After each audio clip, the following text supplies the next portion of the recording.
ಜೀವನ ಅಂದರೆ ಎಷ್ಟು ಸೂಕ್ಷ್ಮ, ಒಂದು ಸಣ್ಣದ ಪಯಣ ಅಂತ ಪದೇ ಪದೇ ನಮ್ಮ ಮಧ್ಯದಲ್ಲಿರೋ ನಮ್ಮ ಆತ್ಮೀಯರು, ನಮ್ಮ ಗೆಳೆಯರ ಸಾವಿಂದ ನಮ್ಮ ಮುಂದೆ ಬಂದು ಬಂದು ನಮ್ಮನ್ನು ಕಾಡ್ತಾ ಇರುತ್ತೆ, ಹೇಳ್ತಾ ಇರುತ್ತೆ. ಬಟ್ ಸ್ಟಿಲ್ ನಾವೆಲ್ಲೋ ಒಂದು ಕಡೆ ಯಾವತ್ತಿಗೂ ಬದುಕಿರ್ತೀವಪ್ಪ, ಸಾವು ನಮಗಿಲ್ಲೇ ಇಲ್ಲ ಅಂತ ಆ ಥರ ನಾವು ಪಾಸಿಟಿವ್ ಆಗಿ ನೆಗೆಟಿವ್ ಆಗಿ ಆಡ್ತಾ ಇರ್ತೀವಿ.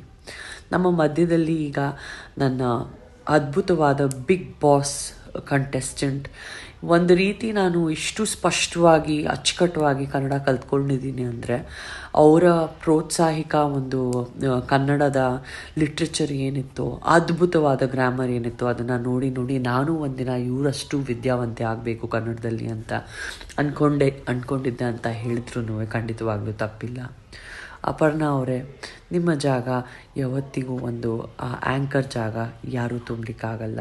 ಎಲ್ಲರ ಹೃದಯದಲ್ಲಿ ಯಾವಾಗಲೂ ನೀವಿರ್ತೀರ.